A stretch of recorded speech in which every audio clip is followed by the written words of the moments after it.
Kawawa naman po ako dyan. May pamilya rin po ako. Ako, yung pagkuha ko ng statement na yan, parte lamang po nung trabaho ko. Nagkataon, naging President Bongbong Marcos yan. Paano kung isang ordinaryong tao lang yan, di pin down yan? Dahil ngayon, Presidente, ngayon iwas pusoy. Ayoko ho sana na sabihin, kaya nga sinasabi ko rito, Your Honor, hinahayaan ko siyang magsalita. Yung iba po, ma'am, sama-sama na rin po. Parating pa lang. O, sige. Paupo na lang, sir. Ay, patayo muna, sir. Sorry. Para please raise your right hand. Do you swear to tell the truth, the whole truth, and nothing but the truth in this hearing and investigation? Thank you very much. Please take your seats. Please take your seats. Kayong apat, yes, walo. So kayong apat muna, wala pa yung apat dito. Kilala nyo si former PDEA agent Jonathan Morales? Kasama ninyo noon? So, according to your director, nag-execute kayo ng affidavit na walang nangyaring ganong insidente nung araw na yon. Totoo yun? Jonathan Morales, kilala mo itong apat na PDEA agents? Your Honor, ako po ay naiintindihan ko po yung kanilang pinanggagalingan at yung kanilang sitwasyon ngayon. Kasi kung sila magsasabi ng totoo, kapalit po yun ng kanilang karir at serbisyo, pagkain po sa kanilang mesa. Naranasan ko po yan nung magsabi ako ng totoo. Ito pong hawak ko na pinagsamang sinumpaang reklamo na inadminister mismo ni Director Hil Pabilona na isang abogado. Kaharap niya yung dalawa pang ahenteng kasama ko, inirereklamo namin yung irregularidad dati sa PDEA. Pero ano nangyari noong panahon niya? Binaliwala nila ito. Binaliwala nila. Matagal nang nangyayari sa PDEA. Kapag ka ikaw, kumalabang ka sa sistema, sigurado malayo mararating mo outside PDEA. Magiging sibilyan ka. Ako naiintindihan ko yung pinanggalingan ito mga kasama ko na ito. Hindi ko po sila masisisi dahil ang mawawala sa kanila yung pagkain sa mesa ng kanilang pamilya. Naranasan ko po yan eh. Naranasan ko po yan. Okay. Sige. Kayong apat, nandun kayo nung araw na yun, yung 12? Wala. So how can you testify na wala palang kayo doon? Nung araw na supposedly in-entertain niya yung deponent doon sa headquarters ninyo. Sir, wala po ako that day. Wala ka doon. Ikaw? Wala ka doon? Wala po, sir. Wala din. Ikaw? Walang nangyaring ganun. O ikaw? Wala ka? If I may, Your Honor, March 10 is a Saturday. Ha? If I may, Your Honor, March 10 is a Saturday, 11 is Sunday. Regardless, ang tanong ko kung nandun kayo, We hindi, were wala. not in the office on So you were those not days. there? Yes, sir. So how can you testify na walang nangyaring ganun? Sir, sa statement po ni Kuya Jonats, ang sabi po kasi niya doon is, alam po ng buong compound ng PDEA kung ano yung nangyayari doon that day. And he could have been talking possibly before April 10, baka April 9, pero, ay March 9. Kasi po sa pre-ops niya was dated March 10, which is, 11. March 11, which is a Sunday.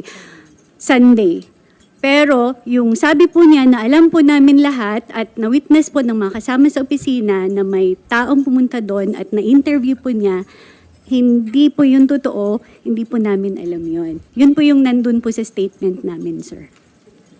So, safe statement lang yon na wala kayo doon. Hindi yan totoo dahil wala kayo doon. Pinapasinungalingan po namin yung statement na alam po ng buong compound ng PDEA. yung nangyayari doon. So, what And- do you mean by alam na buong compound? Sinong mga ibang nakakaalam doon nung sinabi mo? Jonathan?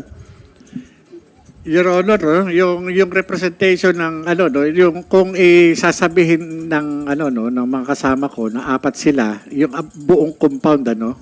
Yung kumbaga sa ano no, yung sinasabi nila ngayon no, inconsistent po, Your Honor, ano. Kasi Ganito na lang, mag-identify ka kung sino yung, matagal mo itong kilala mga kasamaan mo. Mag-identify ka Your kung Honor. sinong nandun. doon sa sworn statement, doon sa kinuha kong sworn statement, na andun po yung pangalan kung sino po yung naka-witness during nung taking ng sworn statement. As far as Yung your, sinasabi ko po sa inyo, normal na course na ginagawa ko kapag tumitipa ako ng sinumpaang salaysay, kapag yung nakaharap na andon, nilalagay ko po yung pangalan. Kaya nga, at Opo. in this particular instance, ma-remember mo kung sinong agent kaharap mo na Your sinabi mo Honor, doon? sa tagal po ng panahon, humigit ko po lang sa 10 taon na po, hindi ko po ako makapagsalita kung sino po yung nandoon. Kasi kagaya po ng sinasabi nila, wala sila sa ganito. Yung pong trabaho namin sa PIDEA, wala pong Sabado o Linggo. Kapag ka dumating ang informant, yun po yung ine-entertain po namin yan. Kung kailangan trabaho o kung ano, ganun po yun sa amin. Wala pong Sabado at Linggo. Ngayon, naintindihan ko po yung kanilang sitwasyon kung sila ay naandito ngayon sa harapan dahil nga sa impluensya o clout ng Director General para lamang tumayo against sa akin. Unfair din dito sa apat na ito dahil yung impression mo yung personal mo lang yun. Opo. Unfair din sa kanila kung sabihin mo na napilitan silang nag-execute ng affidavit na yung affidavit naman nila is regardless kung sinong andyan, basta importante, totoo yung sinasabi nila. Yaman ang sa atin, di ba? Kuhan ka ng affidavit mo, yung alam mo lang na totoo. So yun, wag ka kagad mag-jump into conclusion na under the jury sila ng director. Alam natin yan, pwede silang i-influence, pero ito naman sila may sariling decision din eh. May sariling decision. Kahit Tama ako, po, kahit Your na i-influence ako ng chief PNP ko, kung pagdating dyan sa affidavit, that might cost my, di ba, myself. So, kailangan din maniguro ako. So, yun lang. Ikaw, in-insist mo na totoo talaga yung dalawang papel na yon. Yes, Your Okay? Honor. Okay. Yes, Your Honor. So, after that, anong nangyari? Bakit hanggang doon lang? Hindi nga po natuloy. Yung sinasabi po kanina ni Director General Lasso, no, na wala doon sa kanilang compilation, hindi nga po natuloy itong operation na ito. Hindi natuloy. Hindi siya hindi naman kumbaga sa may mga operation talaga kami na hindi natutuloy. Kagaya niyan nung panahon na yon, yung Deputy Director General na si Asik Gadapan, siya po yung pumipigil doon sa operation. Siya po yung pumigil. Later on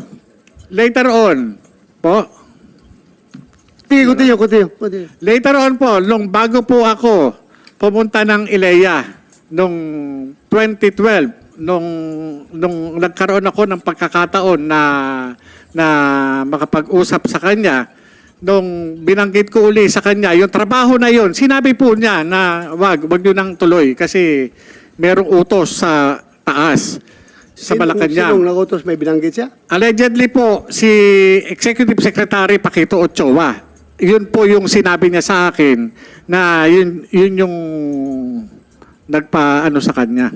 Kumisek, take note, you invite the next, in the next hearing, former Executive Secretary Ochoa, Paquito Ochoa. Tapos, Yun po, yun Your Honor. Kaya yung hindi pagkakatuloy nung operation na yun, hindi ko naman po wala po sa control ko eh. Pag sinabi po ng DDGO na hindi pwede. Hindi lang po isang beses nangyari sa amin yun. kilala mo ba si the late Yan, Deputy Director General for Operation Carlos Gadapan, kilala mo? Opo, siya po yung Deputy Director General for Operation namin, Asik Kadapan. Yeah, hindi niya siya makasagot ngayon dahil patay na siya, di ba? Pumanaw na siya. Hindi ko po sa sakit na cancer. alam. Ganito na lang, in his memory, alam ko kilala ko yung tao na yun, na very straight yun, matino na tao yun. Dahil classmate ko yun sa PMA. Sorry, at Your Honor. naging 87. In his memory, gusto ko lang ipaalam sa taong bayan na si late Kaloy Gadapan, siya po yung pinakaunang bumangga sa sindikato sa Usami City na Kuratong Baliling. Second lieutenant pa kami noon, siya ang unang nakapatay sa isang paruhinog. Yung kapatid ng yung mga pinaka-leader ng Kuratong Baliling. Nung napatay niya yung isang kapatid na paruhinog, siya ang isto ng province ng Misamis Occidental PPO. Siya ang intelligence officer.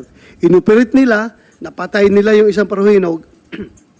And after that, yung buong team niya sa intelligence section ng Misamis Occidental PPO, isa-isang pinatay ng Kuratong Baliling. 8 sila na nag-operate noon, pagpatay doon sa kapatid ni Paruhinog, dandahang pinatay hanggang naubos yung tauhan niya na 7. Siya na lang ang naiwan. Kaya siya inilipat ng PNP or ng Philippine Constabulary dito sa Camp Crame para i-secure yung kanyang buhay dahil papatayin siya ng Kuratong Baliling. And I don't think my late classmate, kung talagang may ground siya na dapat paninindigan niya yun. Ilalaban niya yun. Depende na lang kung talagang mabigat ang pressure manggagaling sa taas, ay baka pwede magbago siya. Pero alam ko, yung integrity ng tao na yun, nasa langit na siya ngayon. Pasensya na kayo. Humahanga ako doon sa classmate ko na yun. Dahil magaling yun, matino yun na tao. Namatay na lang siya, kaya hindi siya makasagot ngayon dito. Pero, sinabi mo, may pressure galing from... Allegedly po, yun po yung sabi niya. No? Sabi niya, wag yun nang ipilit at ni IES yan. IES Ochoa. Okay. Then, after that, Wala na po, hindi na natuloy yung operation yun. Pero yun pong short statement, yung deposition of witness na kinuha ko, kasi preparation po yan eh. Based doon sa declaration po ng confidential informant, nakita ko maganda yung trabaho, malaki yung trabaho. At yung ang instruction ko pa nga sana doon sa confidential informant, kung natuloy, pinakukuha ko sana siya ng sample para i-submit yung sample na yun sa laboratory service. Para pagka nag-apply ako ng search warrant, ito na po yung magiging namin, merong probable cause, magkakaroon ng probable cause yung application namin sa search warrant para yung judge mag-issue ng search warrant. Yun po yung Ngayon, itong mga dokumento na ito, iniwan ko po doon sa opisina. Inilagay ko po yun sa folder. Naka-cover sheet po yun na kulay blue. Ang laman po nun, yung source statement, yung mga litrato na computer printout na galing sa cellphone niya na ibinigay sa akin. Yun po yun. Plus, so, ganito, opo. tayo sa serbisyo, meron tayo minsang practice. Although, hindi ito sanction na practice. Minsan kasi,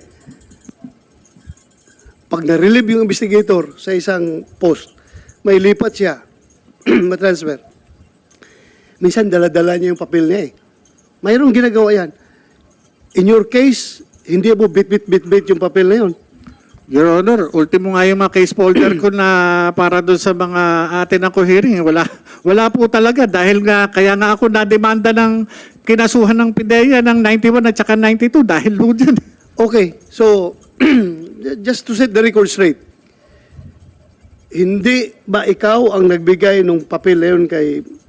No, Your Honor, hindi No. po. Kaya nga po sabi ko, dapat managot. Ultimo yung Maharlika, gusto ko siyang idemanda. Kasi nga, Gayon, pati ako nadadamay dito sa lintik na dokumento na yan. Nandyan sa opisina, nananahimik ko ako sa mahigit 10 taon. Nilabas nila yan. Ngayon, bakit ako sumulat? Teka muna, wala akong kinalaman dyan. Sumulat po ako kay Director General Lasso. Talagang sinabi ko po sa kanya, magmula nung sabihan po ako, nung April 2, nanlamig po ako talaga nung makita ko. Kaya, ang ano ko doon sa sa pamilya ko na ang pasya po namin, mag-anak, ipaalam sa PIDEA. Ito po yung sulat, oh. Sinulatan ko po si General Lasso. Bakit And po you susulatan also si General Lasso? furnish a copy to my office. Yes, sir. Yung sulat mo kay General Opo, Lasso. pati po yung office of the Ang President. problema lang, ito late lang namin natanggap, late lang dumating sa aking attention dahil nga naka-break ang Senado nung time na yan. So, totoo yan. I confirm, nakarating yan sa opisina ko, pero late lang nabigyan ng atensyon dahil naka-break ang buong Senado at that time. So, General Lasso, sir. Yeah, mayroon siyang sinabi na hindi siya ang source ng papel na yan. At kung narinig ko yung sinabi rin ni Maharlika na ang source nito ay pinadala lang sa kanya sa email at pwedeng insider ng PDEA. So in that case, kung maging totoo man yun, you are treading on a very delicate ground na may kasamahan ka dyan na ahas talaga, kung tutusin. Ahas. Bakit niya nilik yung papel na yan? Kung totoo na meron, ha? Kung totoo meron. So, ikaw, dinideny mo na wala talaga. Yes, Your Honor. Wala pong papel na ganyan. Ito po ang proseso sa isang ahensya gaya ng PIDEA. Ipagpalagay na lang natin na nangyari po yung interview nung March 10. Ang sabi niya kasi dito, that the undersigned was the one who personally interviewed the said confidential informant on March 10, 2012 at the IIS office in front of some IIS personnel. Kaya po nandito sila ngayon who were present at that time. And the said interview was reduced to a sworn statement. Anyway, kung may nangyari po sanang ganun, ay as sinabi niya kanina, kinumpile niya in a folder with the confidential na cover sheet. Hindi po yan po pwedeng dumiretso kaagad sa Deputy Director General for Operations. Dadaan po muna yan dun sa team leader niya. Because at that time, he was just an assistant chief. Andito po ngayon yung chief niya noon, panahon na yon, si Director Francia. Nasaan si Francia? Is it the back, sir? Upo ka.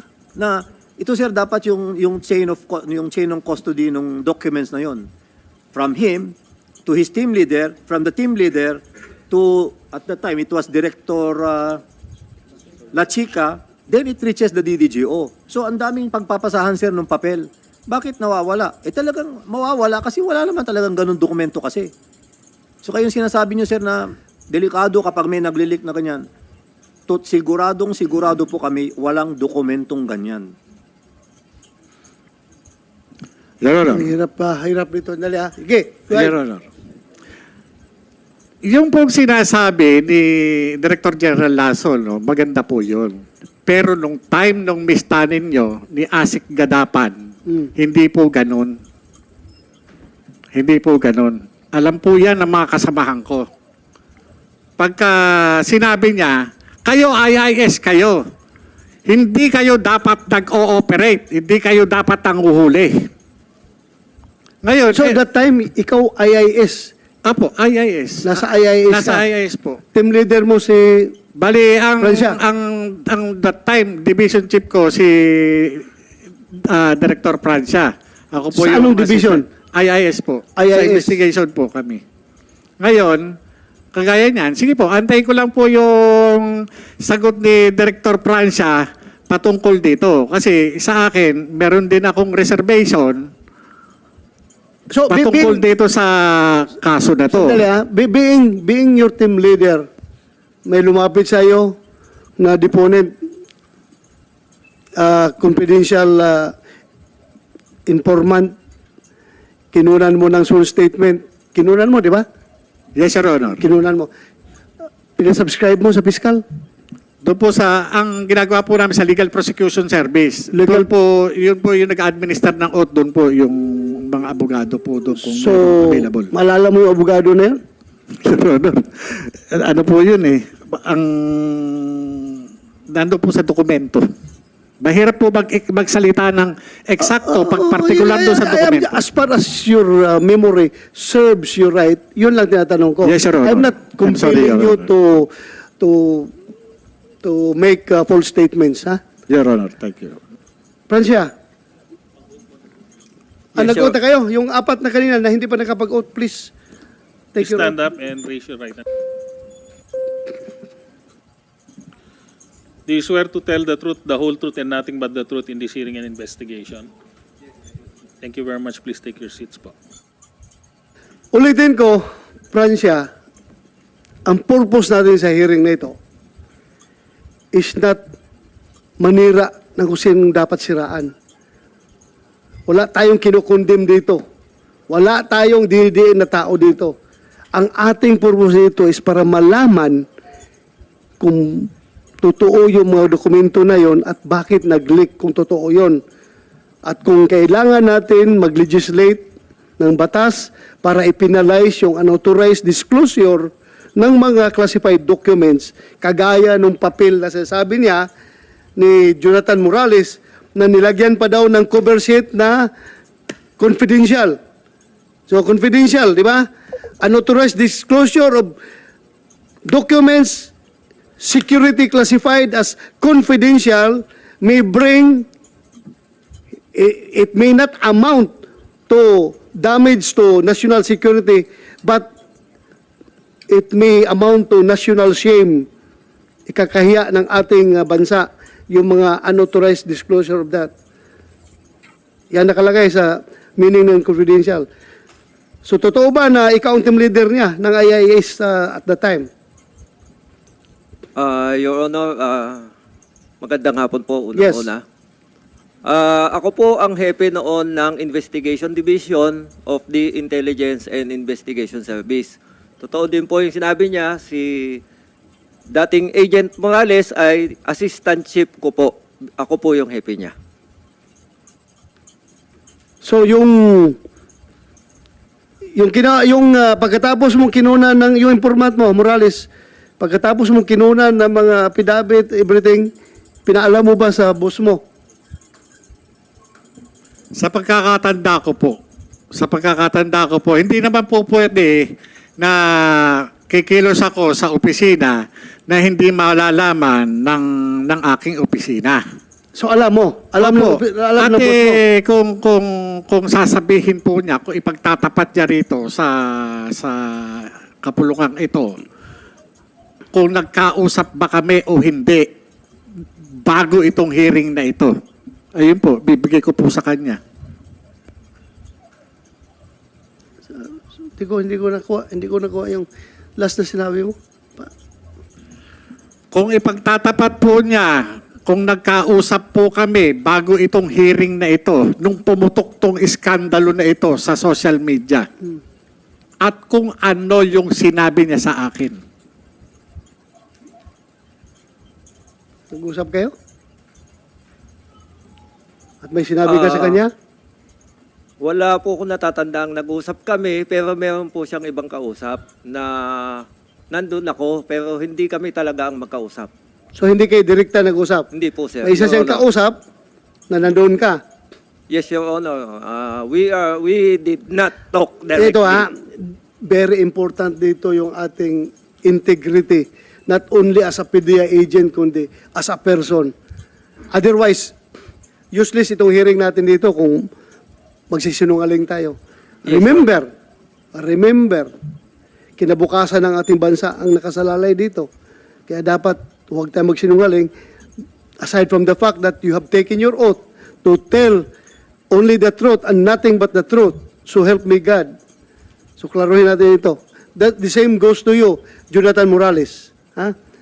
So anong sinabi niya? Kung mayroon ka gustong Iya ko na lang muna po siya magsabi.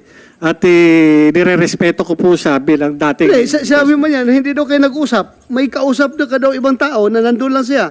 Your Honor, sabihin ko na. Go ahead, sige. Your Honor. Huwag na lang natin aminin. I-deny na lang natin. Para hindi na magulo. Direktor na ako. Ha? Ikaw nasa labas ka na. Oh. Bawa ka naman sa amin.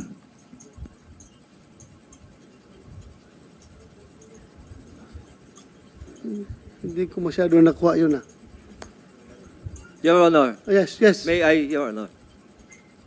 Katulad po ng sinabi ko, ganun po talagang nangyari. Hindi ko naman po yun tinago.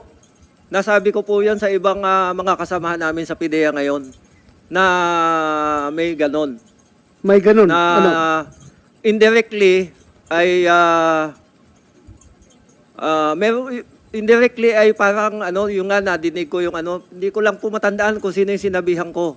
Ano? Na may nangyaring ganon, na yung sinasabi niya na nagkausap kami, but indirectly po yon. Hindi ako yung kausap niya. Hindi po ako. Yun po ang totoo. May kausap lang po siyang iba. Okay. Pero ano po yun? Nasa telepono yun. It's Sa your telepono word po yun. Pwede against ko- his word. Ako, wala akong personal knowledge. I am here to set the record straight. I am here to get the truth. Kaya ko kayo pinapasalita. Mayroon akong tiwala sa inyo na sana magsabi kayo na totoo. But anyway, Your Honor, Balik- may I, Your Honor? yes. Yun naman pong pag-uusap na yon, pwede nating sabihing immaterial. Kasi yung mga tanong niyo po sa akin nung una, naging happy ko pa. Totoo naman po yun eh. At kung ako po sana itatanungin niyo, hindi niyo po itinatanong, kung yung tungkol doon sa ganong mga papel, yung ganon, Yes. dapat po sana yun ang pag-usapan natin. Hindi po Yun yung nga, kung kaya, ano, sir. kaya nga nawawala tayo dito sa Yes, Your Honor. direksyon dahil ang dami nyo ini-inject. Sige, sana yung papel na yan. Your Honor, sa katulad po din ng mga sinabi ng mga kasamahan ko ngayon na hanggang ngayon ay nasa PIDEA po, matay ko po ang isipin, pabalik-balik na iniisip ko, wala po akong matandaang ganong papel. At wala akong matandaang mga ganong istorya. Yun po ang masasabi ko, Your Honor. Mr. Chairman, Your Honor. Yes, go ahead. Kung wala kang matandaan, bakit, Your Honor, bakit mo i-deny? Bakit sasabihin sa akin, i-deny na lang natin para hindi na magulo? Sino nagsabi? Siya. Oh, sinabi mo na i-deny na lang daw. Ano ba ito? Wala po akong matandaang sinabi kung ganon, Your Honor. Under oath ka? Under oath ka? Yes, Kayong Your dalawa, Honor. under oath. Ha? Pwede kayo magsama sa kulungan doon sa baba. Kung hindi Wala tayo po akong matandaan, magkaintindihan dito. Your Honor, Yes. Mr. Chairman, ang purpose naman po nitong investigation natin, kung mamarpatin nyo, para magkaroon po tayo ng sapat na batas, para hindi na po maulit. Kung nagkaroon man po ng sa amin. Yes, you don't, Alam have, nyo, to, you don't have to remind me. Nandyan sa akin yan. I am the chairman. Alam sorry, ko, Your kaya lang, in the interest of truth and justice, lahat ng sinasabi nyo dito ay dapat totoo. Kaya ako nga kayo tinatanong at nire-remind palagi na under oath kayo. Kaya nga, magtutulungan tayo dito. You love PIDEA. Di ba? Yes, Your You Honor. love your country. Yes, Your Honor. Ikaw, you also love PIDEA. And you also love your country. yes, sir. Oh. So magtulungan tayo dito para maiwasan na itong ganitong leakage ng mga classified documents. Yes, sir. Your Honor, since na ito po, ang ano ko na lang po dito, bilang alagad ng batas na lang po, parang pulis sa pulis, Your Honor, since na lumabas po itong information na ito, ano ang gagawin natin? Magkakandak ba tayo ng ng investigation para doon sa mga personalidad na naandito? Meron po kasing mandato ang PIDEA. Ayon doon sa provision ng Republic Act 9165. Hindi po ba ito mga ito ipatatawag? Kasi kung ginagawa po natin sa mga ordinaryong tao, hindi po ba po pwedeng gawin ng PIDEA yung kanilang tungkulin para ito mga ito talagang ma-exonerate kung kinakailangan o kung kinakailangan managot dahil mayroon silang mayroong allegation na sila ay gumagamit ng illegal na droga. Can you respond, sir, General Lasso? Your Honor, kaya nga po inumpisahan namin dun sa liham niya sa akin, hinimay-himay namin. Lumalabas naman na puro kasinungalingan itong nire-report niya. So doon pa lang, gustuhin man naming imbestigahan yung mga allegations niya, wala namang katotohanan. So paano kami mag-iimbestiga na based on mistruths? Kaya nga po inumpisahan namin ito. Kasamahan niya dati, sinabi nila walang ganun na nangyari sa naisip nila. Ganun din sa sa boss niya. Siya lang po ang nagsasabi na may ganitong mga dokumento. Sinasabi ko na nga po, wala. Dala namin yung binder ngayon. Kung gusto nyong makita, ganun po ka-tedious yung pagpa-file namin. Lahat ng sinasabi niya, nakukontra namin with documents. Siya po, puro lang, boka. Verbal lang. Kaya, hindi po pwedeng on his mere allegations alone, we are going to invite persons. Correct. You're correct. Yes, sir, go ahead, Jonathan Morales. Your Honor, hindi pa po ba yung pinakikita na drug test result na merong discrepancy, meron ng doubt doon sa 2 minutes na drug test? Sino result? nagsabi na 2 minutes? Pinakikita po yan sa social media, yung drug test result ng dating kandidato na ngayong presidente, Bongbong Marcos, yung pong kanyang drug test result, lumalabas 2 minuto lang. Yun yung inaano ko doon kay Director General Lasso. Ngayon, pati doon sa kagaya yan, doon sa pre-ops at saka authority to operate, yung sa dokumento na naiwan sa PIDEA, na sinasabi ni Director Francia na i-deny na lang natin. Kasi, Your Honor, mukhang may nagsisinungaling doon sa mga tauhan ni General Tanungin Lasso. natin, sige. Sana si Francia.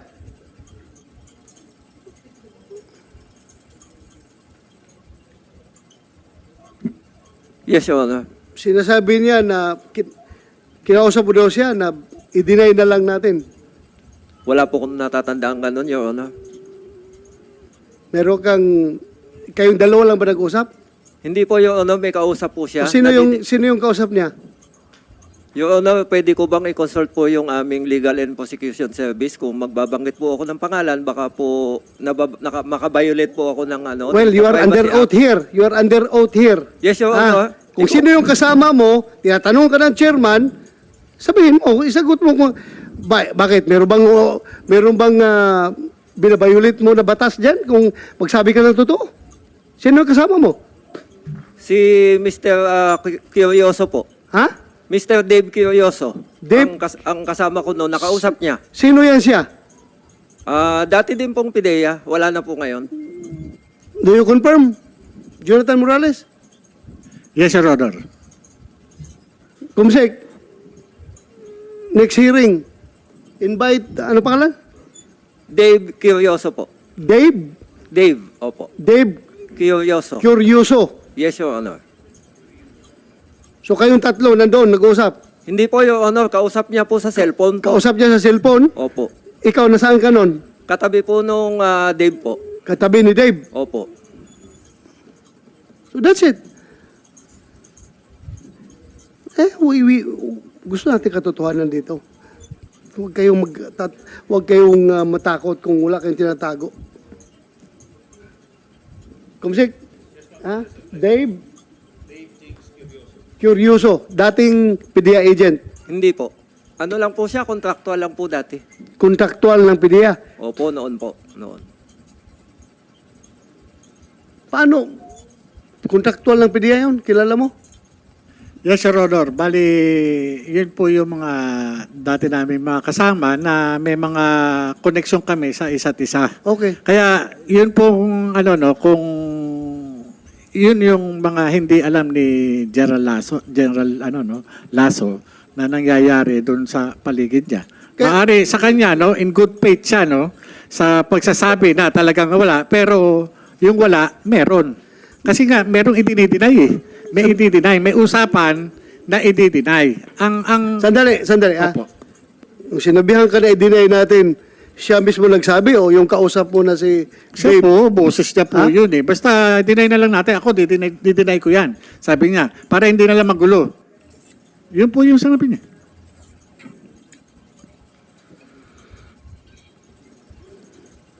Okay.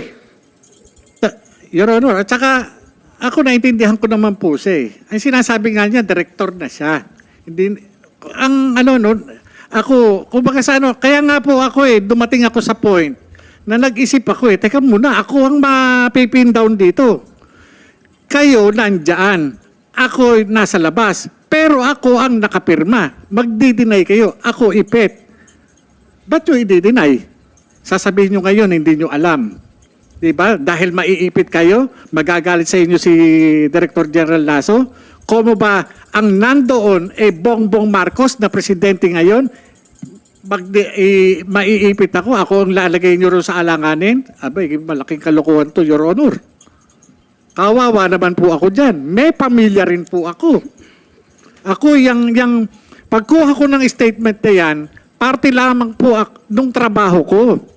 Nagkataon, naging President Bongbong Marcos yan. Paano kung isang ordinaryong tao lang yan, di pin down yan? Dahil ngayon, Presidente, ngayon iwas pusoy. Ayoko ho sana na sabihin, kaya nga sinasabi ko rito, Your Honor, hinahayaan ko siyang magsalita. Hinahayaan ko. Alam mo, ang pinaka-culprit talaga nito kung sino nag-leak nito eh. Kaya dapat gagawa din ng batas na papanagutin yung mga unauthorized people who are disclosed. Ayan na, binanggit nga ang pangalan ng ating Pangulong si Bongbong Marcos ni PDEA Agent Morales. Kung saan ay naisama dyan sa kanilang investigasyon at may picture pa di umano si Pangulong Bongbong Marcos. At hindi pa siya Pangulo noon. Siyempre, panahon pa ni Aquino yan. Kasama daw si Maricel Soriano. Nako, nabanggit dyan sa Senate hearing at napanood ng napakaraming Pinoy sa buong bansa. Ngayon, ano kaya ang masasabi ng mga nakapanood niyan tungkol dito sa PDEA leaks na yung Pangulo natin ay dati pala di umano na gumagamit ng pulburon na huhulihin na sana. Kaso nga ito may mga humaharang at ito pinapatunayan talaga ng isang PDEA agent, ng dating PDEA agent na si Morales na siya yung pumirma at totoo yung dokumento at totoo na nabanggit dati yan ni dating Pangulong Duterte na meron nga dyan sa PDEA. Pero itong mga taga-PDEA ngayon ay tinatanggi. Pero paano nila itanggi to? Di ba? Sabi nga nito ni PDEA agent ay kasi daw nakaupong Pangulo mahirap kaya ano na lang sabihin na lang itanggi na lang. Usap-usapan daw na itanggi na lang. Hindi natin masiside yung PDEA agent kasi ang PDEA is under the supervision of the Office of the President of the Philippines. Kaya alam natin na kontrolado din ng presidente yan. Yung PDEA. Pag ikaw dyan, nasa PDEA, kung meron kang labas dyan na involve yung Pangulo, sigurado na mawalan ka talaga ng trabaho. At namimiligro ka pa. Kaya siguro hindi natin masisi yung iba na yun nga, hindi nagsasabi ng totoo. Kaya hindi natin alam ngayon kung ano talaga yung katotohanan. Kaya mas maganda abangan natin tong hearing na to kasi next month o sa Mayo mayroong hearing niya, next week magkakaroon din na naman ng hearing. Kaya sana ipatawag daw nila si Maharlika. O sige, ipatawag nyo. Lahat ng ipatawag nyo dyan sa Senado. Kung maaari, pati yung si Maricel Soriano, ipatawag din kasi na-involved dyan. Kung maaari, pati yung Pangulo. Oo, lahat ipatawag dyan para maipakita ko anong totoong hindi ginagamit yung porkit nasa posisyon, nakaupo, ay hindi na natin malalaman yung totoo, pwedeng pagtakpan. Kaya itong si Senador Bato de la Rosa ay halos mangiyak-ngiyak dyan dahil di nagustuhan ng taong bayan, yung mga nanonood, yung pamamaraan niya sa pag-imbestiga. At ito si Maharlika nag-post na baka nabayaran nga ito si Senador Bato de la Rosa ni Lisa Marcos. Nabayaran na ba? Ngayon, tanong lang naman yung post ni Maharlika, isang katanungan lamang naman napikon yata si Senator Bato de la Rosa, pero sa susunod na hearing, ipatunayan niya na gusto niya itong mailabas ang katotohanan. Ang pinakaano nito, ang pinaka-istorya nito, ang Pangulo. Lumalabas kasi, malapit sa katotohanan. Kasi may mga witness. Yung mga witness na dumating, na pabor sa PIDEA, wala doon sa pangyayari. Ano yun? Panggulo lamang. Consistent itong si PIDEA agent Morales sa sinasabi niya. Mula doon sa na-interview siya ni Maharlika hanggang dyan sa Senado. Nako, sana di magbago. Or kung magbago man, dapat yung totoo. Ngayon dito na, thank you. Bye.